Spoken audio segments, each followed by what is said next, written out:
Why do students hate some subject in schools? There are a whole lot of subjects in schools that appear to be threatening to students, and of course, they tend to hate those subjects.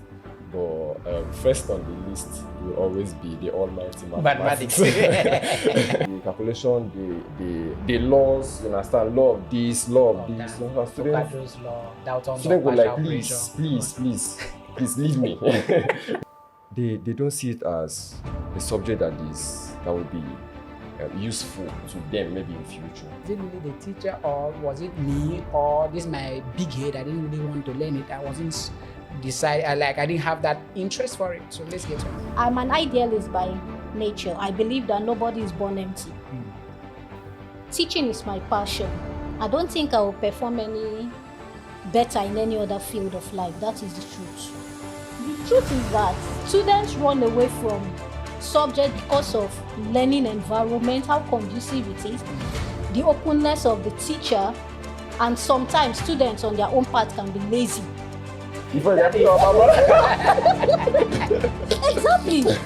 Don't just come and tell me there are 6 classes of food. I don't even know if I've had 1 class of food yet. So these are the issues. Doctor, I came across your book published in 2021, page 164 of that book, titled Philosophy of Education. Characteristics of a good teaching method is that it is open-ended. That is, it must give room for creativity. So, no learning is final. Didactic method of teaching, question and answer. Give them room for contributions. Let them find things out on their own.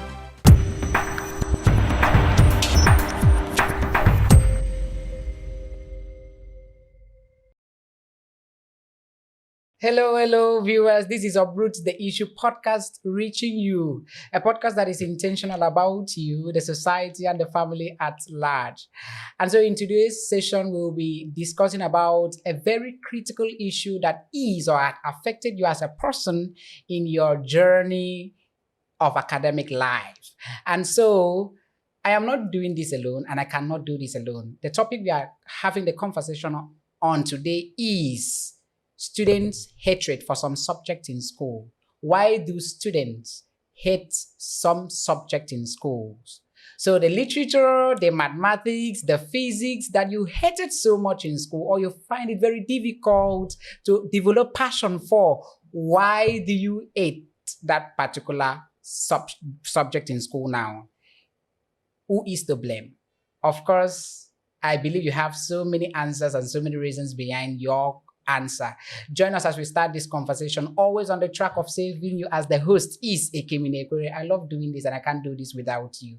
I am so happy I have with me in the studio today a professional teacher and a lecturer here with me who is also the head of distinctive department of Sociological Foundations, University of Uyo, Mr. Ubong Usara and Dr. Wanabong Michele Onyanga. So I would love them say a little bit in polish their portfolios a bit. I mean, I didn't do that well.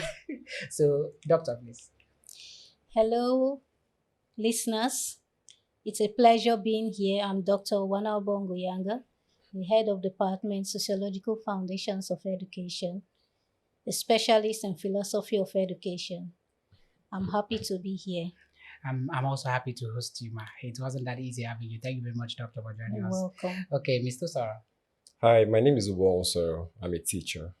It's nice to have you here. I am so happy having them here. So without much ado, I will move straight to, Doctor, we believe that we all are product of our own society. And so when a particular issue occurred, there must have been reasons. And that's why I'm moving straight to you, Mr. Yubi. You see, with your profound level of experience as a teacher, working with pupils, working with students, as a problem solver, which you have, what are those subjects that in their own nature, they seem to be threatening to students? The students don't really like, they hate it so much. What are those subjects in school? Let's get to know them. Okay, thank you so much. There are a whole lot of subjects in schools that appear to be threatening to students. and of course they tend to hate those subjects. But first on the list will always be the almighty mathematics. The almighty mathematics, and then we can go on to the sciences like physics and chemistry. Then we have history. Okay. And then from there, we can talk about the foreign languages. Okay. Right now, from mathematics, mathematics for some students appears to be a very hard subject. Of course, when I was in secondary school, I had issues with mathematics. So, because it involves a whole lot of calculations. Like you talk about calculus and statistics. Differentiation.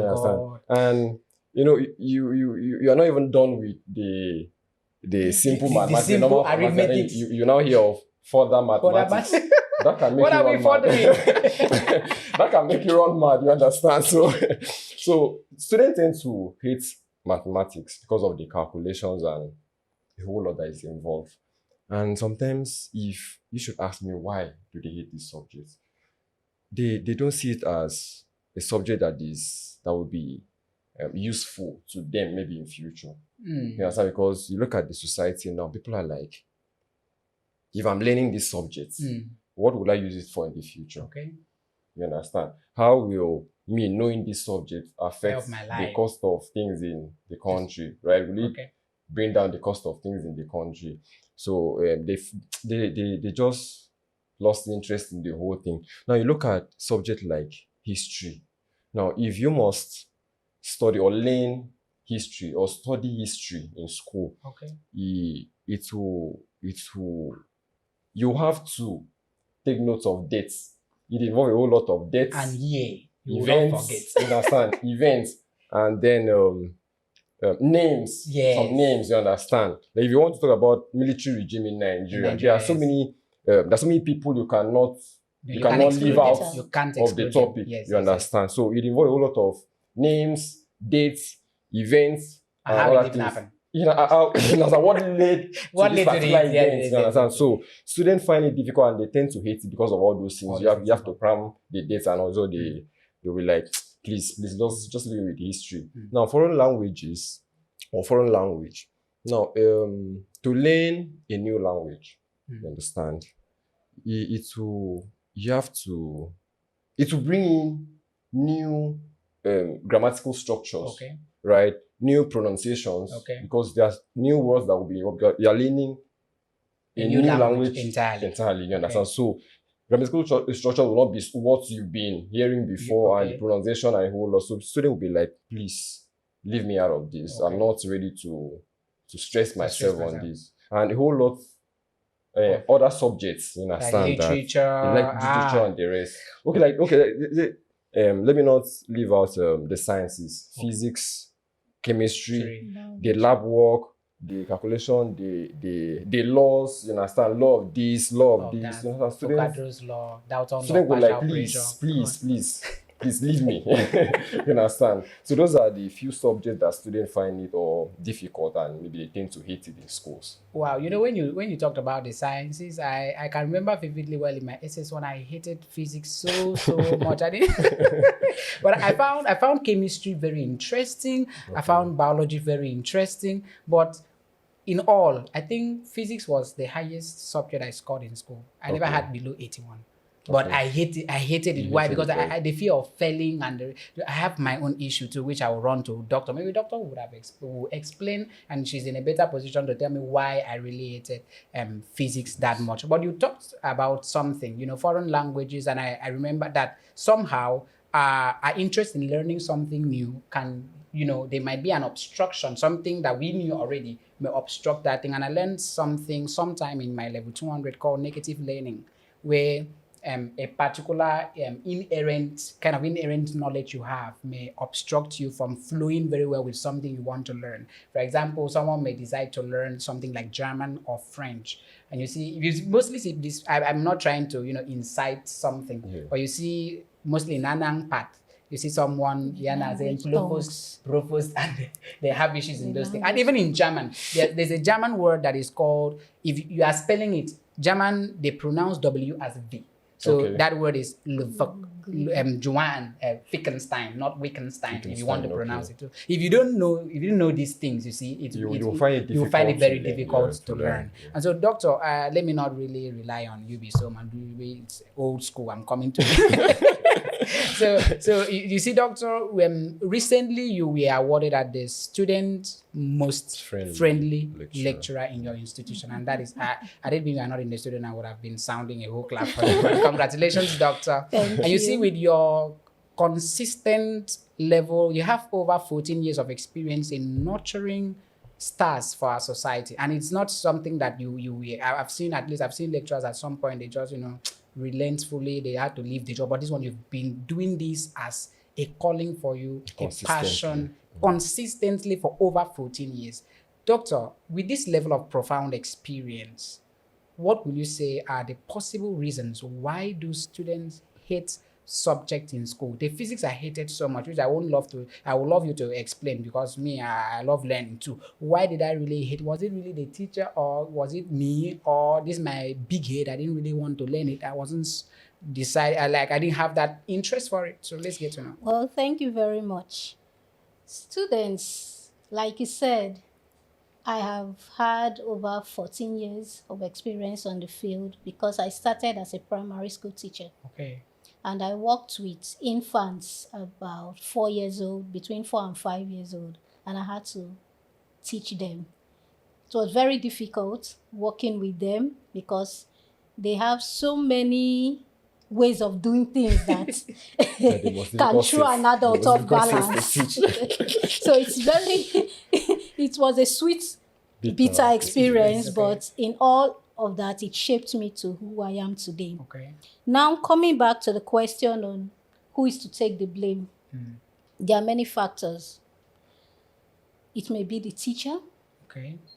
Most times the teacher. Okay. It may be the learning environment. Okay. It may also be the student who is not interested in learning.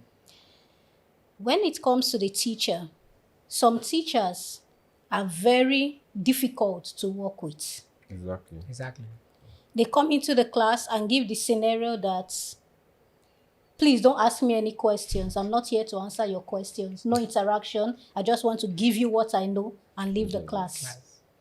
And already that puts students off. You find out, especially in the university, where you don't have to restrict people's movements. Yes. You find out that if they have to write attendance, they just come in, write attendance, and many of them leave, not gaining anything from the lecture. Many lecturers don't have this student-friendly interaction. Okay. And it is one of the possible ways to improve learning for students. Yes. By the time you are open to allowing students interact, because when you go into the classroom and you are teaching, a lot of times the things you are teaching may even be abstract.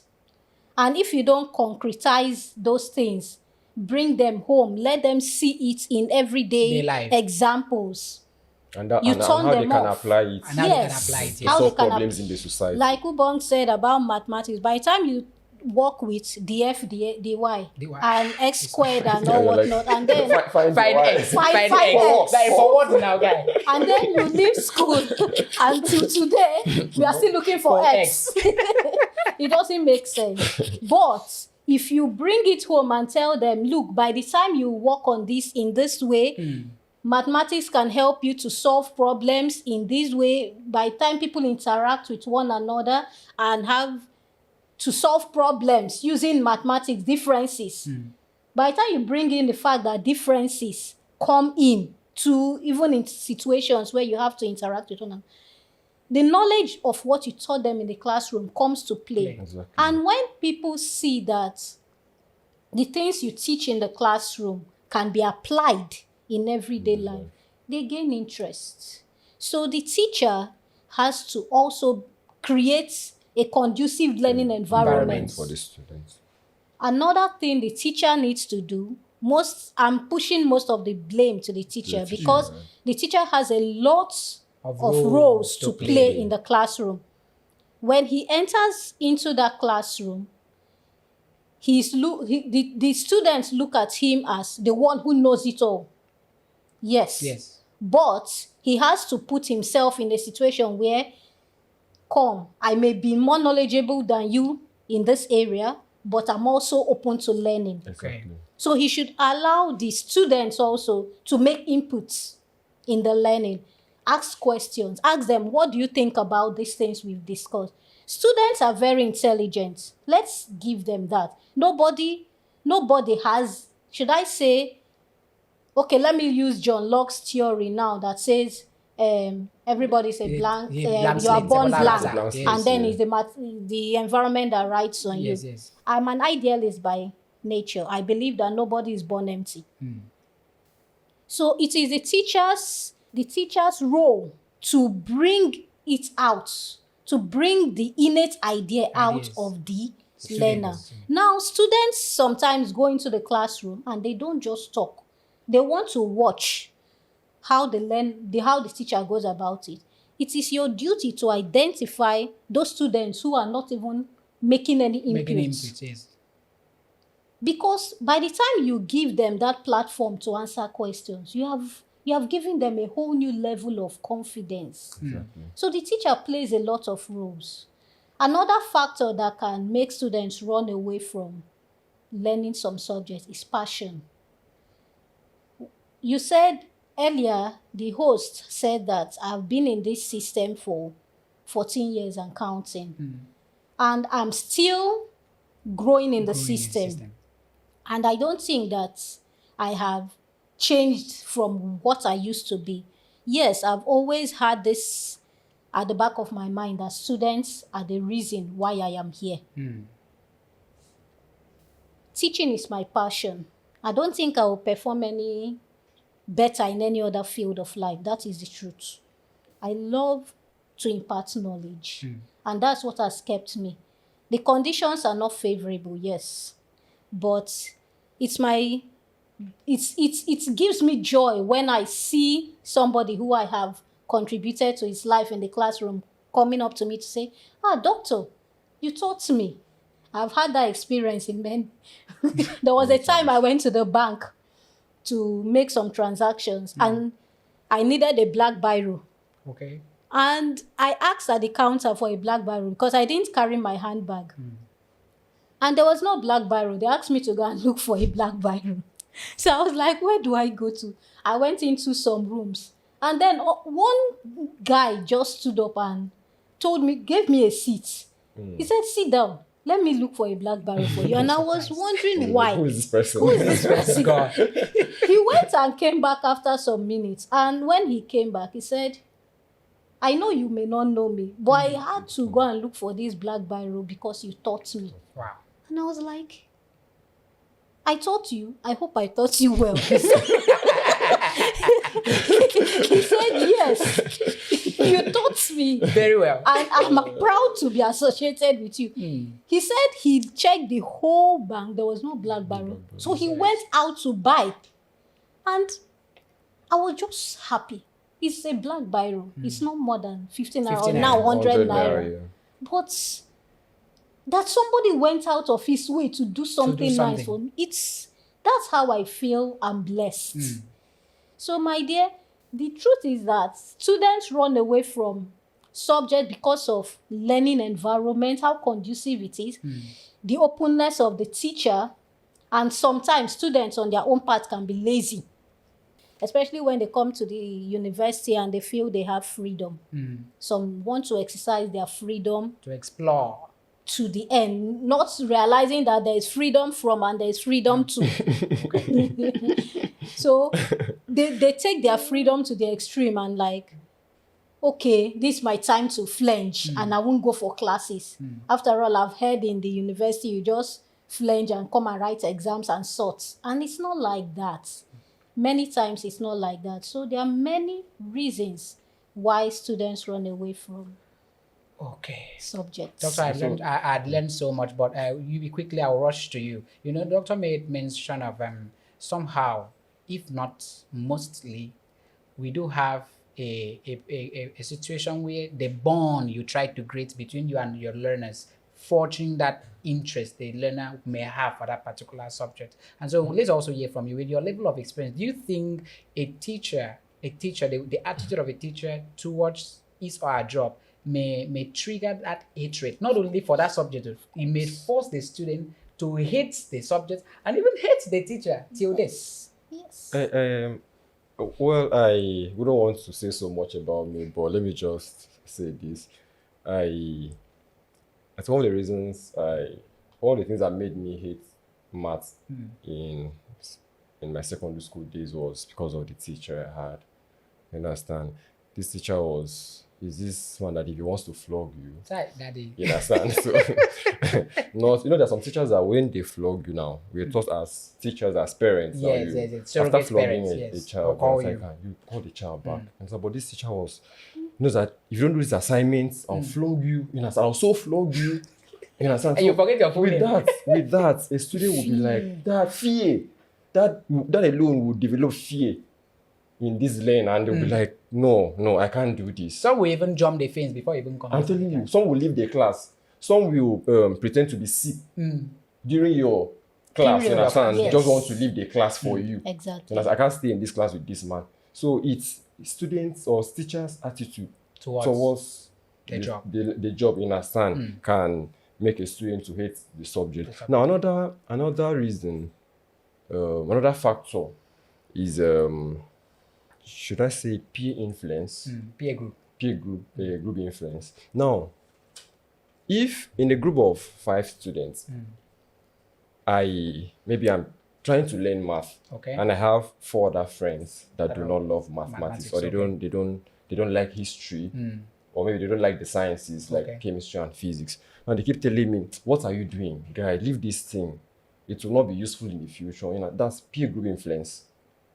You understand? Yes. I want to learn, but my friends don't like this thing. So I'll tilt towards their own this. So I'm like, okay, let's leave it now. Let's just leave it. It will not be useful. So peer influence. Now another factor is the way the curriculum is being designed, right? The curriculum design a curriculum that is so rigid and is not flexible, you understand, will make the student. Let me leave this thing. This is not for me. This is not for me. I can't do this. I can't do it. Impossible can't. I can't do this. So those are the factors. Yeah. Wow. All right. Viewers, I Please, know. can I add to that? Okay, no problem. Okay. Now, yes, the curriculum is very important. When you use a curriculum that you don't see its application in everyday life, it's a problem. When you are learning about things that happened in 1960, 1965, and where 1 naira was equivalent to $1. And today you are seeing $1 dollar almost 2,000 or 1.5. It doesn't make sense. You need to make the curriculum apply to what is existing. That is why we have a lot of unemployment issues.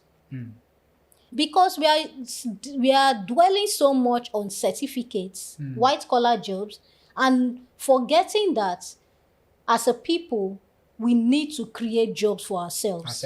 Yes. By the time you begin to look into a curriculum that emphasizes on skills acquisition, that emphasizes on people creating, that is building up themselves so that they can build up the society, then you begin to make more sense. Wow.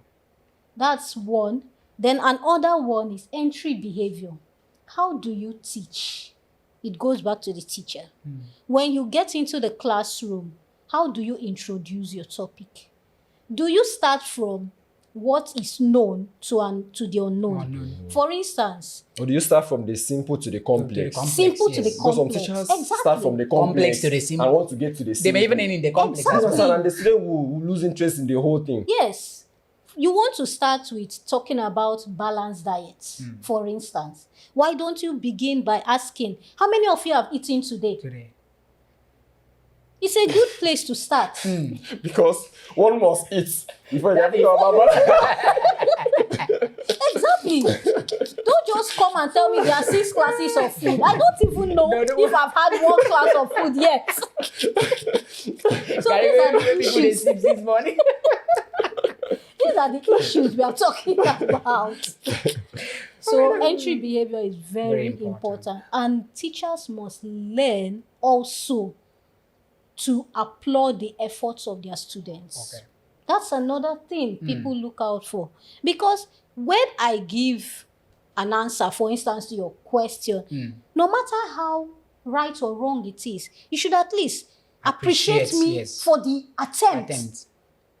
Some will just tell you, please sit down, you're talking nonsense. And you have demoralized the students. The student would never try to attempt, no matter how much he knows about that topic. Wow. So you need to learn to motivate. A lot of things fall on the teacher when it comes to being an example. For the students. And of course, the class should be engaging as well. Right, the students should be given chance to express their their own own views. views and make their own views. So, Wow, viewers, this is very, very interesting. I don't know your own reason for why students develop hatred for some subjects in school. The literature that you hate, or maybe you are hating now, or you hate it. The physics, the mathematics, history, a whole lot. Who are you going to blame? Who is to blame? Who is at fault? If this is reaching you for the first time, please locate the subscription icon and click on the button so that you'll be updated with other videos. So with me in the studio is Dr. Onyanga, the HOD of Sociological Foundations, University of Uyo, and a professional teacher, Mr. Obong Osara. So as we call it a wrap, or we are trying to fix to the end of the conversation. So Doctor, I came across your book published in 2021, page 164 of that book, titled Philosophy of Education, Foundation Principles and Issues. You stated and you listed the list of criteria that one must consider before describing such action as teaching. And so you made mention of a criteria that when we are talking about that, teaching doesn't just mean learning has taken place. But what we also ought to consider are the methods or procedures applied in the teaching environment, which must be morally and pedagogically acceptable. And so you further said that in applying this, we should rule out such idea of seeing education as the act of drumming knowledge into the brain of the pupils, or molding the mind of a child, such as one may do to a clay or wax. So, Doctor, from this excerpt, I want you to quickly touch on those methods, those effective procedures which a teacher may adopt in teaching a student in such a way that it will stimulate interest for the student to like that particular or have passion for that particular subject in respect to what you stated in page 164 of your work. All right, thank you very much. Well, one of the characteristics of a good teaching method is that it is open-ended. That is, it must give room for creativity. So no learning is final. Every learning has to give room for growth, has to give room, be open-ended for questioning. Okay. That's one. Then two, it must stimulate the learner to make findings. If you come and say an acid turns blue litmus paper red, and that is it, it's not good enough. You have to give an opportunity for the student to actually take the blue litmus paper and go and test in an acid. I always say there was a time we learned an atom is the smallest indivisible unit. Okay. Would not be broken down, but that knowledge has changed. That's changed, yeah. Now, an atom can be broken down. So, was that knowledge true?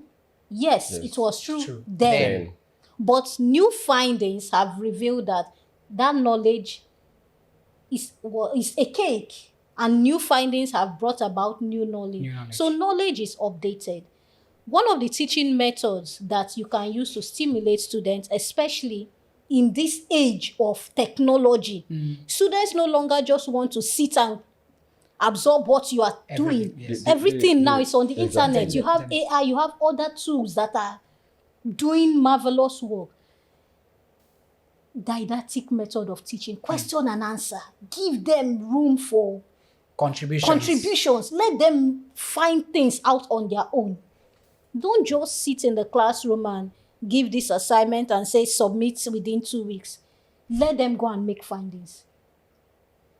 In fact, even if you have written something and they are to summarize a text, at the end of that text, they should add what their view is on such and such a topic. Right. It helps them to make use of their minds. Because for me, there's a difference between humans and animals. And one of the difference is that we are rational beings. beings, We need to okay. make use of that ability to be think. rational. All right. Thank you. Thank you very much, Doctor. Okay, so Mr. Yubi, anytime I see you seated close to me, I'm so proud because you're a product of Dr. Yanga. Of course. and so having two products of Doctor here in the studio, it's a great and it's a rare privilege, which I believe Dr. Yanga will every time be very grateful because God has bestowed on her the ability to impact. And so, as a problem solver, which I believe you as a teacher is in the society, I believe that career decisions, it actually starts from passion, interest. So, and this hatred which we may have for certain subjects in school, it may hinder or it may change the whole decision of whatsoever we want to venture into in life. So, as a teacher, a problem solver who has had a level of experience in this business, from your observation as well, just tell us what are the negative effects of this hatred on our career decisions? Okay. Now, learners, a student or a learner that might want to go into a particular field or maybe take up a particular career will be so discouraged if he or she hates a particular subject that is connected to that career. Now, a student that hates mathematics Yes. will not want to take up anything that has to do with accounting or and finance, okay. maybe engineering, Economics, and the rest of the thing. You understand? And then, how about someone that hates literature or government? if I just remember, a student that hates writing will not want to get into journalism. Yes. You understand? Because are you going to how do will that? how will I survive in this field or in this career, right? So they will not want to get into. So another thing, a student that looks at his or herself and has this perception that he or she is bad in this particular aspect, will want to stay there. I'm bad and I am bad in this. So I don't want to take up any career that has to do with this subject. So I don't get to disgrace myself or maybe live below The the expectation of the people. Okay. You understand? So that's just it. Wow, ladies and gentlemen, this has been a very insightful conversation. I just pray and it's a wish that this will not just end here. It may get so wide as cross as it should be to teachers, learners, students, even schools, because I believe schools also, they do contribute to, if you don't provide a good learning environment, how do you expect us to learn and flow well? So, Doctor, before we call it a wrap, what is your departing word to the viewers out there, especially for students? If you are students out there, or students, if you are meeting Doctor for the first time, this is a philosopher.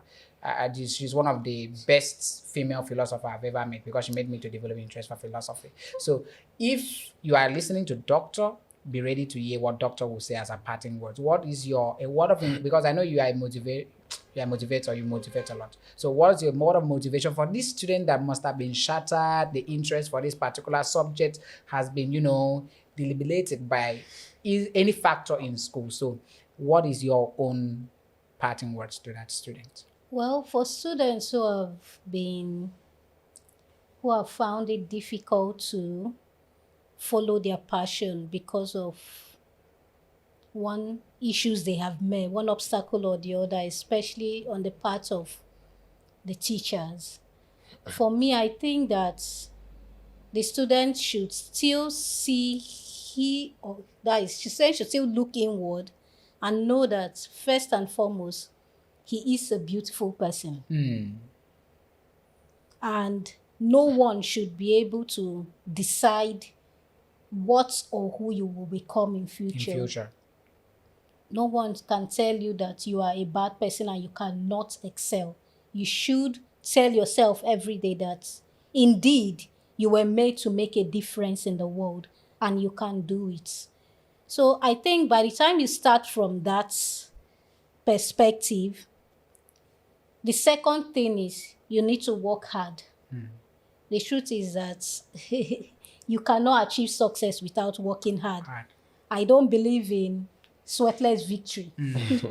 For me, you need to put in the work so that Of when course, the pains before the gain. yes, so that when the gains come, you will smile. In fact, when you actually put in that work, the efforts, and then you succeed, you enjoy the gains more than when you just cut corners to be Okay. able to get that. That's the truth. So as a student, do not be demoralized by what you have heard negatively. The sky is the limit, is the starting point for most people. So believe that you can do it, and it's all about a step at a time, Okay. one day at a time. One Thank you. day at a time. So, Mr. Usara, to your fellow colleagues out there, what is it? Just briefly, what do you have to tell them? Oh, okay. I'll say to teachers all over the world, try as much as possible to develop this growth mindset approach in your students. Okay. Understand? Now, when you are able to make a student to see challenges as an opportunity for growth, understand, they will want to, okay, let me try and succumb this challenge so that I can grow from where I am.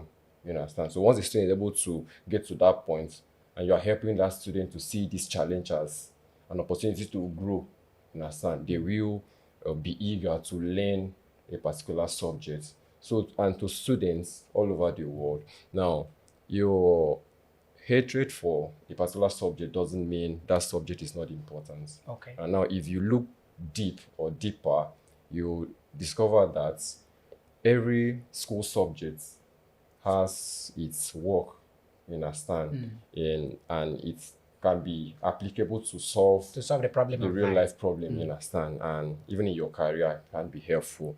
So students, put your heads down. I used to tell my junior colleagues in school that there's no other way to academic success than reading. You understand? Read. That subject you are finding it difficult, if you can spend more time, just a little more time, you understand, to read, you will be able to overcome the challenges you face in that subject.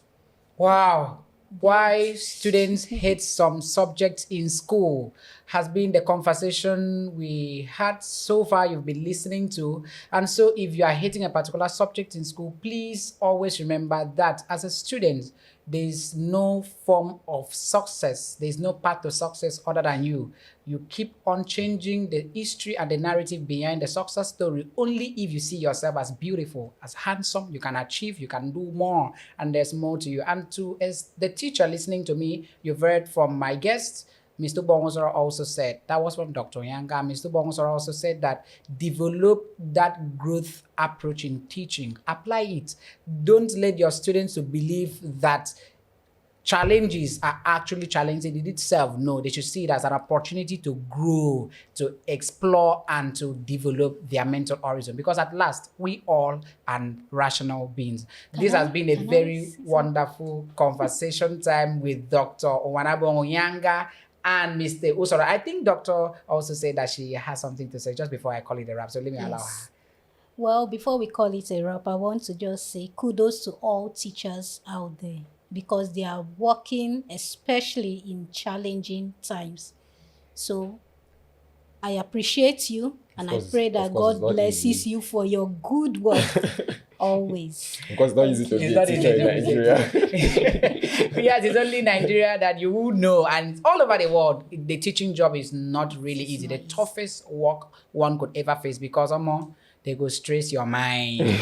I love you so much without you, I won't grow. And without you, I need you so much in my life to boost this channel. If this is meeting you for the first time, please stay tuned. And if you've been a favorite and regular listener, this is my shout out of joy to you. I really love you. You are my inspiration. Without you, I can't move forward. So I depend so much on you to grow. Thank you very much for always listening to this, your favorite host, Eke Minekwe, from Uproot the Issue podcast. We love uprooting that issue that is affecting you. Dr. Wanabong Yanga and Mr. Ubongusara, we're here to help us solve this particular problem on student hatred for school subject. Until next episode, bye for now.